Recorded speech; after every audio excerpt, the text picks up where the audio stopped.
বিসমিল্লাহির রহমানির রহিম। আসসালামু আলাইকুম। কেমন আছেন সবাই? আশা করছি সবাই ভালো আছেন, আমিও ভালো আছি। আজ আমি রান্না করে দেখাবো লইট্টা শুটকি দিয়ে আলু, বগুড়ার আলু। এখানে লইট্টা শুটকি আমি ভালো করে লবণ দিয়ে ধুয়ে, গরম পানি লবণ দিয়ে ধুয়ে তারপরে এভাবে ছেঁচে খুলে নিয়েছি। আর এখানে এই যে আলু কিউব করে কেটে নিয়েছি, বগুড়ার ছোটো ছোটো আলু। আর এখানে কিউব করা পেঁয়াজ, আর এখানে রসুন বাটা, এখানে ধনে জিরার গুঁড়া, হলুদের গুঁড়া, লবণ, মরিচ। আর এখানে আমি রসুন ভিজিয়ে রেখেছি, এগুলিকে খুলে পরে দিব।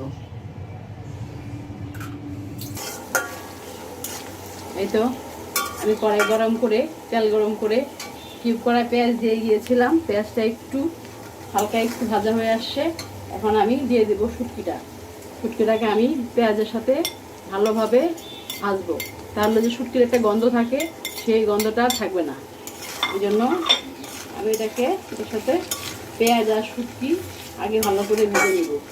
পেঁয়াজটা ব্রাউন হবে, শুটকিটাও একটু ভাজা হবে। তাহলে শুটকিটা ভাজা হতে থাক।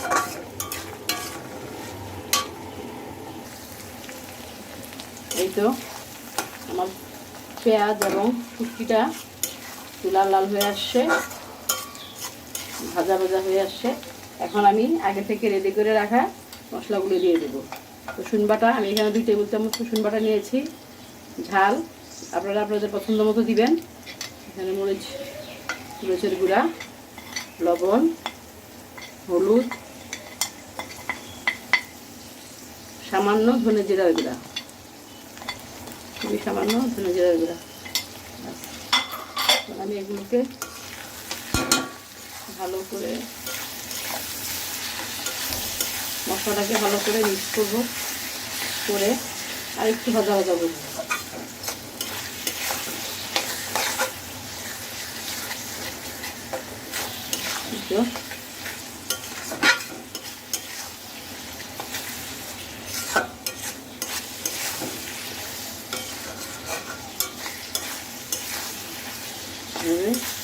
মশলাটা ভাজা ভাজা হোক, একটু কষে নিয়ে একটু ঢেকে দিচ্ছি, একটু কষুক। এরপরে আমি সামান্য পরিমাণ পানি দেবো। আগে মশলাটা ভালো করে একটু কষে নিই। এই তো এই মাঝে একটু সামান্য পানি দিয়ে মশলাটাকে ভালোভাবে কষিয়ে নিয়েছিলাম। শুটকিটা আমার ভাজা ভাজা হয়ে গেছে। এখন আমি দিব আগে থেকে কেটে রাখা সে আলু, কিউব করে কেটে রেখেছিলাম আলু দিয়ে দিচ্ছি।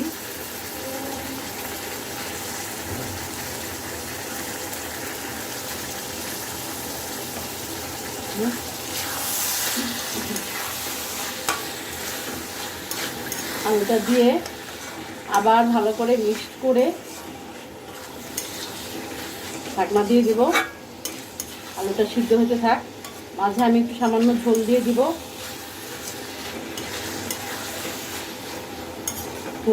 তখন আমি দেখাবো। এখন এটা ভালো করে আর একটু ভাজা ভাজা হয়ে সিদ্ধ হোক, ততক্ষণ আমি এটাকে ঢেকে দিচ্ছি।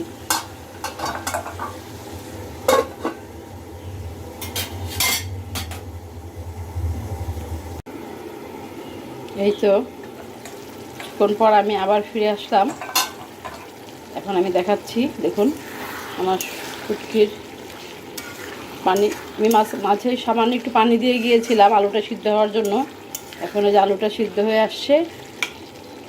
এখন আমি দিব এই যে রসুন ছিলে রেখেছিলাম, রসুন আর কাঁচামরিচ। এখন আমি দিয়ে দিচ্ছি রসুন কাঁচামরিচ দিয়ে ভালো করে সেটাকে মিক্সড করে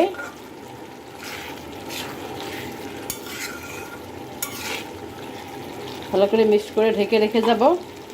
এরপরে আমি একেবারে আপনাদেরকে ফাইনাল লুক দেখাবো। এখন এটা হতে থাক। এই যে একদম পানি শুকিয়ে যাবে।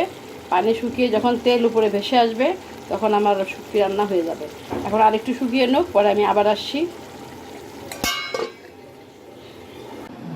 এই তো তৈরি হয়ে গেল আমার লইট্টা শুটকি দিয়ে বগুড়ার আলু ভুনা।